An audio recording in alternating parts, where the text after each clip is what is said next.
Hi all, this is Anjali and welcome to my channel. So आज हम करेंगे day 4 of our 15-day crash course for the whole syllabus for Computer Science Class 12 CBSE 2023 board exams.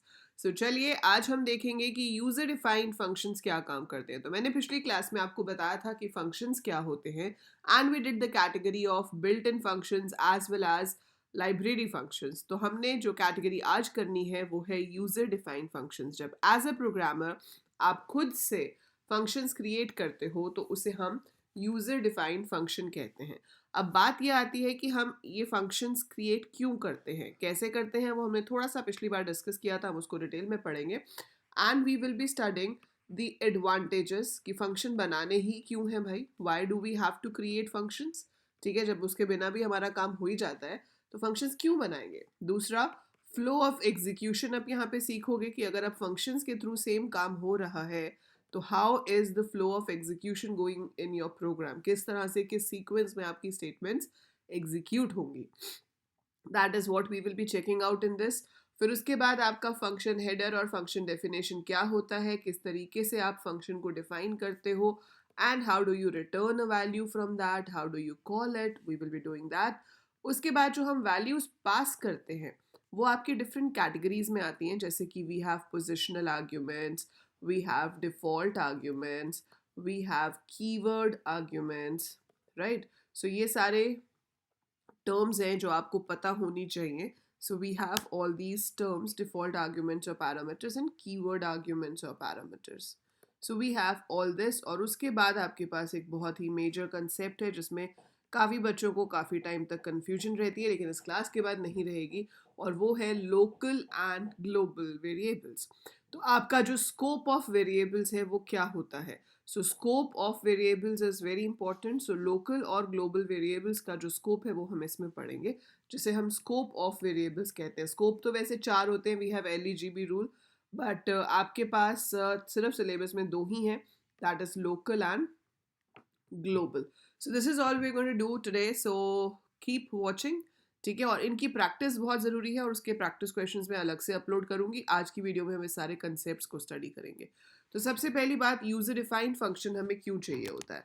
Y do we make a function. Function हम इसलिए बनाते हैं कि देखो, अगर हम एक ही फाइल के अंदर बहुत लंबा कोड लिखते जाएंगे it becomes difficult to manage. दूसरा, कभी कभी हमें सेम कोड बार बार चाहिए होता है, सिर्फ उसके अंदर कुछ वैल्यूज चेंज होती है, मतलब डेटा चेंज होता है, पर जो कोड है वो सेम रहता है. सो कोड सेम है लेकिन डेटा चेंज हो रहा है तो आपको उस कोड को बार बार लिखना पड़ता है. तो उस जगह पर हम क्या कर सकते हैं, उस कोड को एक बार लिख सकते हैं और उसको कॉल करा सकते हैं जितनी बार भी हमें उसको करवाना हो. So that is the example of reusability of code, कि कोड को एक बार लिखा जाए और उसे हम कितनी भी बार एग्जीक्यूट करवा सकते हैं. So we can call it as many times. जितनी बार आप कॉल करेंगे उतनी बार वो आपका कोड एग्जीक्यूट होता चला जाएगा. So that's reusability of code. Then complexity becomes lesser, मतलब complexity is reduced. तो आपका जो प्रोग्राम है, अगर मैं सारा का सारा एक ही फाइल में लिखते जाऊंगी तो वो बहुत लंबा कोड बन जाएगा. सोचो, नेस्टिंग ऑफ लूप्स लगा रहे हो तो एक लूप के अंदर एक और लूप है, उसके अंदर एक और लूप है, सो वो भी नेस्टिंग बहुत ज़्यादा हो जाएगी. सो वो सारी जो प्रॉब्लम्स हैं वो हमें फेस ना करनी पड़े, इसके लिए हम उसको छोटे छोटे पार्ट्स में डिवाइड कर देते हैं जिन्हें फंक्शंस कहते हैं.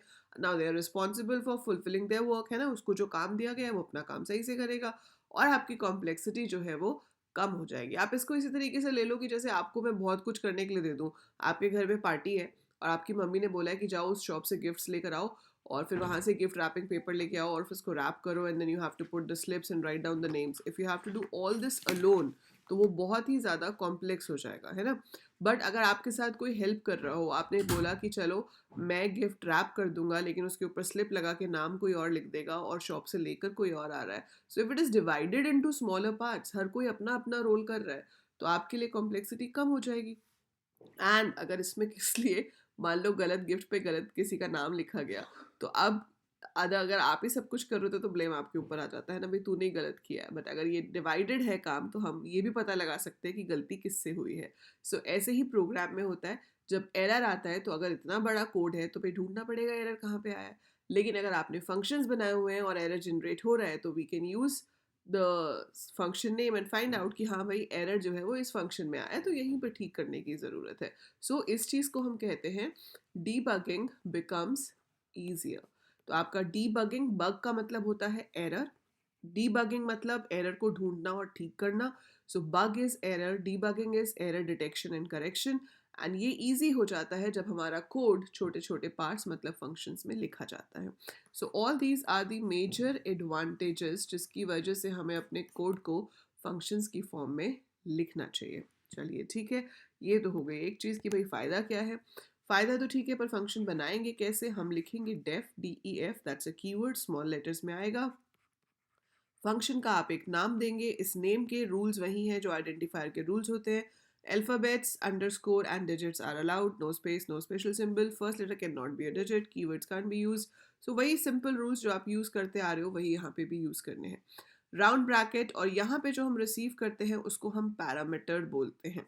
सो ये जो लाइन है this is called as header, function header, जो कि ये बताती है कि डेफ मतलब ये एक फंक्शन है, फंक्शन का नाम क्या है और वो उसके पास कौन कौन सी वैल्यूज़ रिसीव होंगी जिसके ऊपर वो काम करेगा. सो parameter is the set of values. जैसे कि अगर आप कॉल करते हो स्क्वायर रूट, तो आप एक नंबर भेजते हो, तो वो नंबर यहाँ पे रिसीव होगा एज अ पैरामीटर जिसका स्क्वायर रूट निकालना है.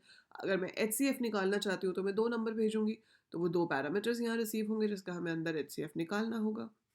तो जो भी काम है उसके लिए जो रिक्वायर्ड वैल्यूज़ है वो हम यहाँ रिसीव कर सकते हैं. देन इंडेंटेशन के बाद, सो इंडेंटेशन इज अ मस्ट. जब तक इंडेंटेशन है तब तक वो फंक्शन की स्टेटमेंट्स हैं. जहां आप वापस आ गए इधर मतलब फंक्शन खत्म हो गया. ठीक है, सो ये सारी फंक्शन की स्टेटमेंट्स होंगी जिसको आप फंक्शन बॉडी या फंक्शन डेफिनेशन भी कह सकते हो. So this can be called as function body और function definition because these are the statements to be executed जब आपका फंक्शन कॉल होगा.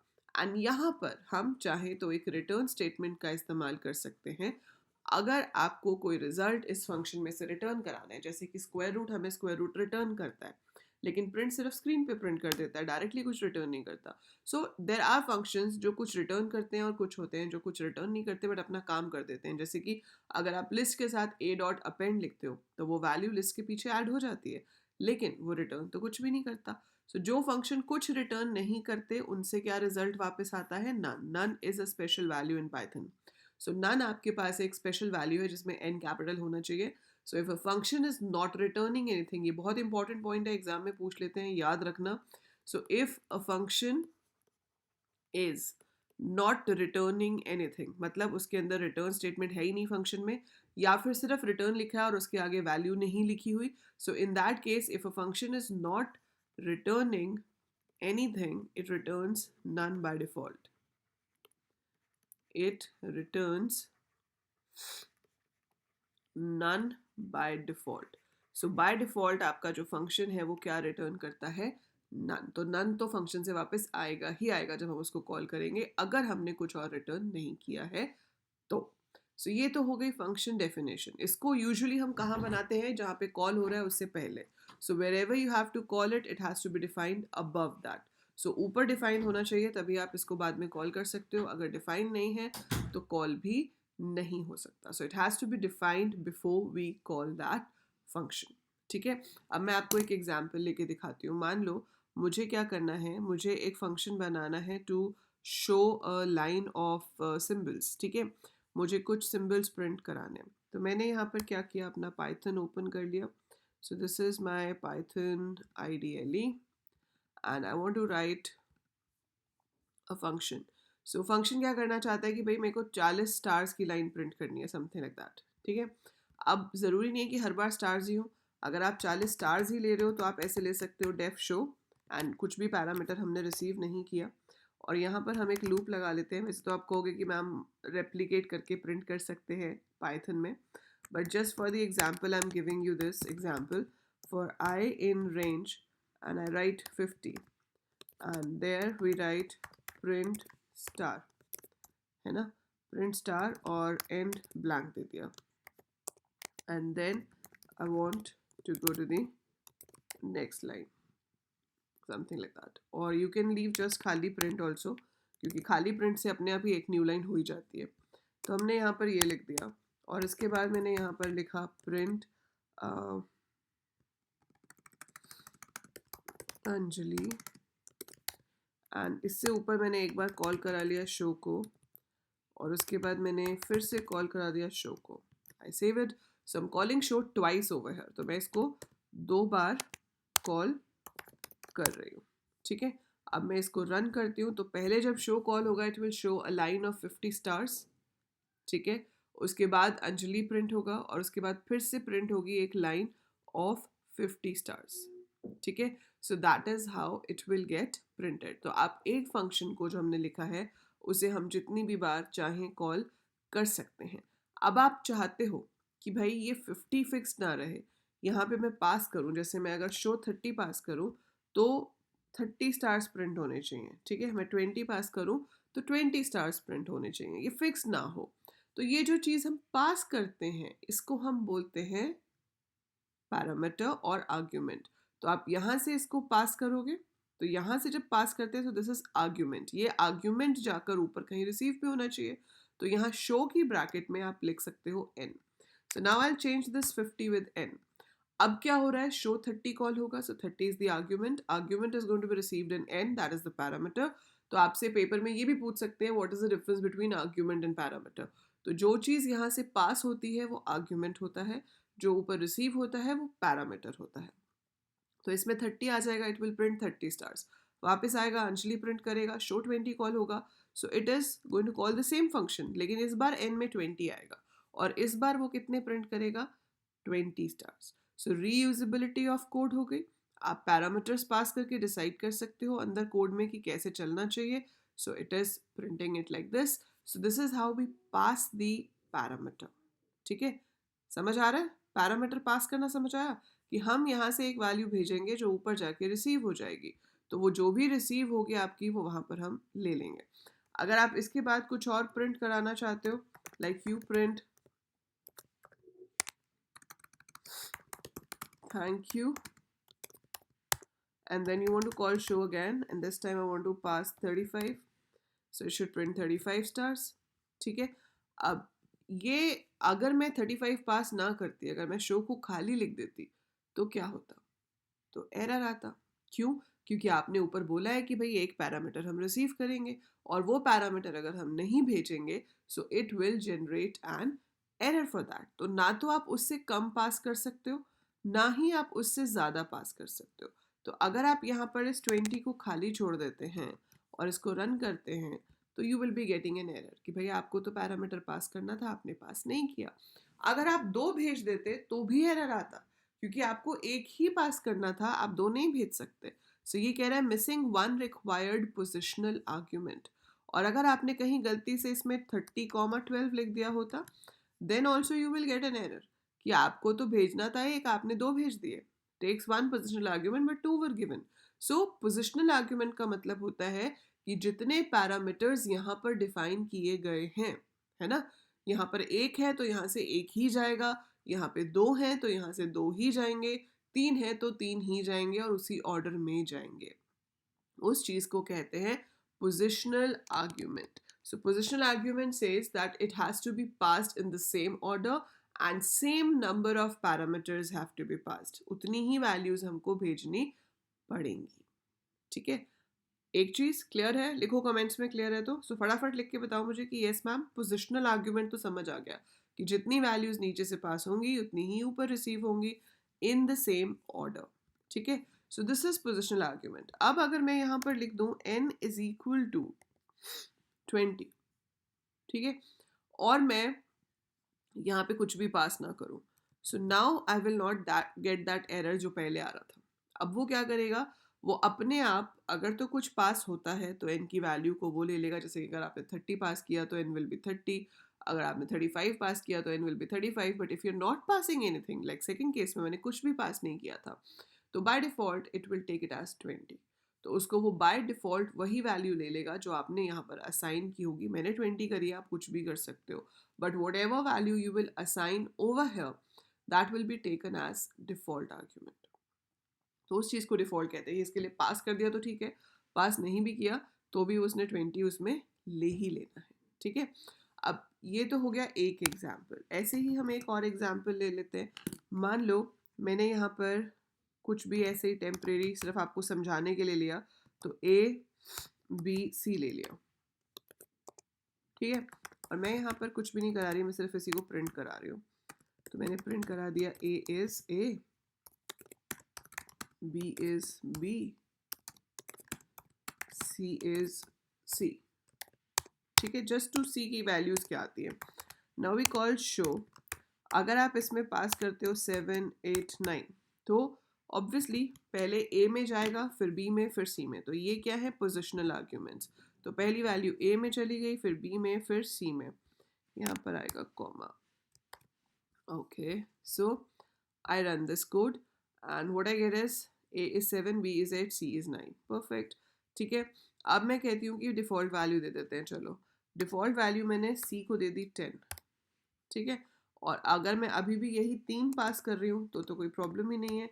3 पास करोगे तो 7, 8, 9 ही जाएगा, चाहे 10 है लेकिन वो ओवरराइट हो जाएगा। सो 10 होगा भी तो भी वो ओवरराइट हो जाएगा। पर अब आप चाहो तो सिर्फ 2 भी पास कर सकते हो। अब अगर आप सिर्फ 2 भी पास करोगे तो क्या होगा, पहला वाला 4 A में जाएगा, फिर 8 B में जाएगा और C ऑटोमेटिकली 10 हो जाएगा, जो कि पहले नहीं हो सकता था, है ना। अब हो पा रहा है क्योंकि वो डिफ़ॉल्ट वैल्यू को ले रहा है। बट डिफ़ॉल्ट वैल्यूज़ देते हुए भी एक चीज़ मेजरली जो ध्यान में रखनी है वो ये है कि डिफ़ॉल्ट वैल्यूज़ हम सिर्फ राइट हैंड साइड से दे सकते हैं। मतलब default arguments can follow the positional arguments, लेकिन आप पहले नहीं दे सकते। आप ऐसे नहीं कर सकते कि आप A को 5 दे दो और इसके राइट हैंड साइड में पोजिशनल आर्ग्यूमेंट आ जाए। तो डिफ़ॉल्ट के राइट हैंड साइड में कभी भी पोजिशनल आर्ग्यूमेंट नहीं आ सकता। So on the right hand side of default you cannot have a positional argument, हम नहीं ले सकते, ये आपको एरर दे देगा। So non default argument follows default argument, तो वो कह रहा है non default डिफॉल्ट के पीछे नहीं आ सकता। लेकिन यही चीज़ अगर आप इसके साथ देते और इसके साथ ना देते तो कोई दिक्कत नहीं थी, दिस विल बी एक्सेप्टेड। आप तीनों को भी डिफॉल्ट वैल्यू दे सकते हो, दैट इज ऑल्सो एक्सेप्टेबल।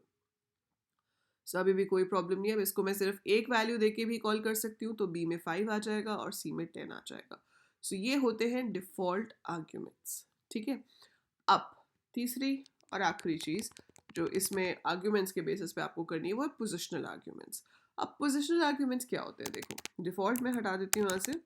अब ABC है तो ऑब्वियसली मैंने 7, 8, 9 पास किया, तो पहला A में जाएगा, दूसरा B में जाएगा, तीसरा C में जाएगा।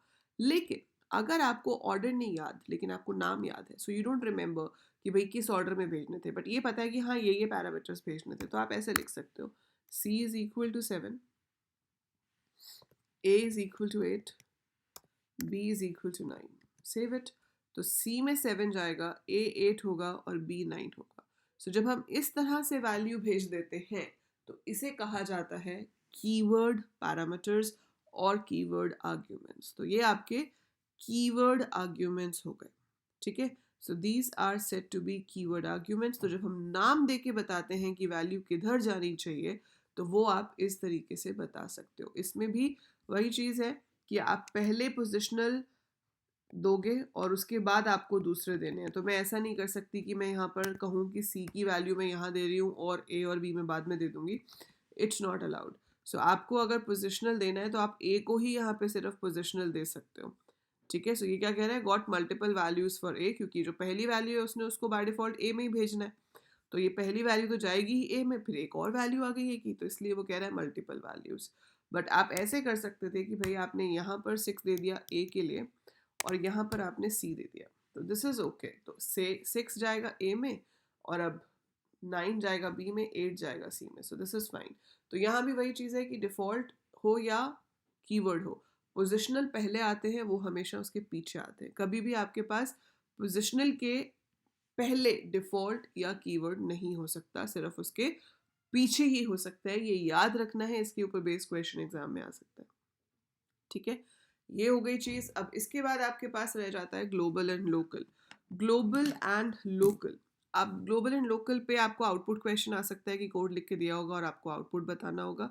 बाकी फंक्शंस के ऊपर आपको एक प्रोग्राम बनाने के लिए आता है 3 मार्क्स का, जिसमें आपको कहा जाता है कि define a function which will receive a list. उसमें से आपको उसके इवन एलिमेंट्स को हाफ करना है, या आपको स्ट्रिंग्स में से सिर्फ वही स्ट्रिंग्स शो करनी है जिनकी लेंथ 5 से ज़्यादा है, एनीथिंग लाइक दैट। सो ऐसे बहुत सारे प्रोग्राम्स की प्रैक्टिस आपको कराऊंगी। So I will be uploading 1 question पर video in the question bank playlist, उसमें वो सारे अपलोड होते रहेंगे, तो वहाँ से आप क्या कर सकते हैं, उन क्वेश्चंस की प्रैक्टिस कर सकते हैं, ठीक है। And we'll be starting with sample paper soon, but वो प्रैक्टिस करने ज़रूरी है। अभी जो आप पढ़ रहे हो वो सिर्फ कंसेप्ट है, but you need to practice those things, क्योंकि वो कोड 100% लिखने के लिए आएगा ही आएगा आपको, हमेशा से आ रहा है, और आउटपुट क्वेश्चंस फंक्शंस के ऊपर बेस्ड आते हैं।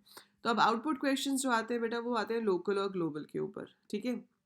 अभी नॉर्मली क्या होता है, ये तो पैरामीटर्स हैं, पैरामीटर तो हमने देख लिया कि पास होगा तो उसमें वैल्यू जाएगी, और रिटर्न होगा तो वैल्यू वापस आएगी, ठीक है। So functions is a very very vast topic, इसकी बहुत प्रैक्टिस की ज़रूरत है, जो आपको कराऊंगी मैं चैनल पे, so don't worry about that. अगर आपको इसके एक एक टॉपिक को और डिटेल में पढ़ना है तो आप डिटेल प्लेलिस्ट में से जाकर फंक्शंस का एक एक टॉपिक पढ़ सकते हो, वहाँ पे सिंगल सिंगल टॉपिक के ऊपर पूरी पूरी वीडियो है, डिफ़ॉल्ट आर्ग्यूमेंट के ऊपर अलग से है, कीवर्ड आर्ग्यूमेंट्स के ऊपर अलग से है, ठीक है। अब लोकल ग्लोबल में क्या होता है कि जैसे आपने यहाँ पर एक वेरिएबल लिया a, देन आपने यहाँ पर एक फंक्शन लिया, और इसके अंदर आपने एक वेरिएबल ले लिया 7, ठीक है। यहाँ पे मैंने प्रिंट n कराया, परफेक्ट है। यहाँ पे मैंने प्रिंट a कराया, ठीक है।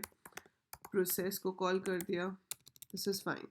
तो अभी तक तो ये कोड बिल्कुल सही है। ये क्या करेगा, एग्जीक्यूशन, फ्लो ऑफ एग्जीक्यूशन कैसे होती है, फ्लो ऑफ एग्जीक्यूशन में सबसे पहले लाइन 1 एग्जीक्यूट होगा, ये 1 2 पे आएगा, लेकिन अभी ये तो फंक्शन डेफिनेशन है तो इसको तो एग्जीक्यूट करेगा नहीं, ये पहुंच जाएगा प्रिंट ए पे, तो प्रिंट ए पे क्या होगा, 10 प्रिंट हो जाएगा।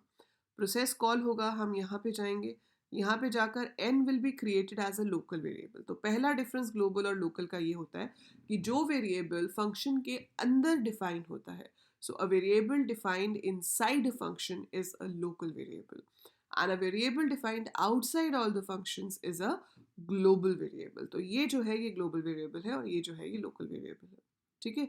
अब यहाँ पे तो ठीक है, आउटपुट में पहले 10 प्रिंट हो गया था, अब 7 प्रिंट हो जाएगा, वापस आएगा, खत्म हो गया, फाइन, ऑल गुड। इसको रन करते हैं तो we will be getting 10 and 7, ठीक है। अब इसमें मैं आपको एक चीज़ दिखाती हूँ कि अगर मैं चाहूँ तो मैं इस लूप के अंदर ए को भी प्रिंट करा सकती हूँ, ठीक है। सॉरी, नॉट लूप, फंक्शन के अंदर ए को भी प्रिंट करा सकती हूँ। तो मैंने यहाँ पर ए को प्रिंट कराया तो इट्स ओके, 7 10 प्रिंट हो गया। मतलब एक वेरिएबल जो कि फंक्शन के बाहर बना है, ए जो कि फंक्शन के बाहर बना है, वो ग्लोबल है।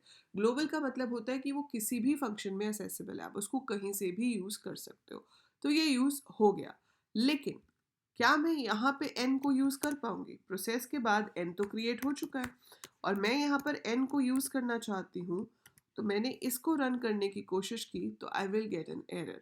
क्यों, क्योंकि n is a local variable, वो कह रहा है कि नेम n वहाँ पे डिफाइंड ही नहीं है, क्योंकि वो तो लोकल है, बाहर उसकी कोई एग्जिस्टेंस ही नहीं है। सो आउटसाइड दिस फंक्शन इस n की कोई एग्जिस्टेंस नहीं है कोड में, इसलिए n यूज़ करने पे वो हमको एरर दे रहा है। एक डिफरेंस तो ये हो गया लोकल ग्लोबल का, कि लोकल फंक्शन के अंदर बनता है, यूज़ भी सिर्फ उसी के अंदर हो सकता है, और जो ग्लोबल है वो फंक्शंस के बाहर बनता है, यूज़ किसी भी फंक्शन में हो सकता है। एक चीज़ simple. Second thing, I can have same name also over here, मैं यहाँ पे भी एक ए नाम का वेरिएबल ले सकती हूँ, उसको प्रिंट करवा सकती हूँ, ठीक है। और उसके बाद मैं यहाँ पे फिर से ए को प्रिंट करती हूँ। अब अगर सेम नाम का वेरिएबल हो भी जाए तो भी वो दोनों वेरिएबल्स अलग होते हैं। आपके पास 10 आया क्योंकि ग्लोबल वाला ए 10 था, फिर लोकल वाला जो है वो 7 हुआ, फिर जब हम बाहर आ गए तो बाहर आके जब वो ए को प्रिंट कर रहा है तो वो अपने ग्लोबल वाले को प्रिंट कर रहा है, लोकल वाले को नहीं, इसकी तो एग्जिस्टेंस यहीं तक है। आप चाहते हो कि इस नाम को अगर मैं यूज़ कर रही हूँ फंक्शन के अंदर तो वो लोकल वेरिएबल क्रिएट ना करे, वो लोकल क्रिएट ना करे, रादर वो इसको सेम बाहर वाला वेरिएबल ही कंसिडर करे। नाउ वी आर टेलिंग कि भाई ये जो ए है इसको नया नहीं बनाना, don't create a new local variable when it is used, use the outer global variable only, उसके लिए आपको ये लाइन लिखनी पड़ती है। सो बाय डिफॉल्ट पाइथन क्या करता है कि जैसे ही असाइनमेंट हुई it will create a new variable, लेकिन बाय राइटिंग दिस लाइन आप उसको बता रहे हो कि भाई नया वेरिएबल नहीं बनाना, don't create a new variable, जो ऊपर है उसी को ही हमें यहाँ से भी यूज़ करना है। तो अब हम उसमें जो भी चेंजेस करेंगे वो चेंजेस नीचे भी रिफ्लेक्ट होंगे। तो अब आपके पास 10 है, 7 होगा, उसके बाद भी 7 ही आएगा क्योंकि हम सेम वेरिएबल को ही रेफर कर रहे हैं। सो ये फ़र्क होता है लोकल एंड ग्लोबल वेरिएबल्स में। तो यही सब कुछ आपको अच्छे से करना है, ये तो सिर्फ कंसेप्ट्स हैं, we need to do a lot of practice for this. वो प्रैक्टिस के लिए आप मेरी यूट्यूब वीडियोस तो देख ही सकते हैं।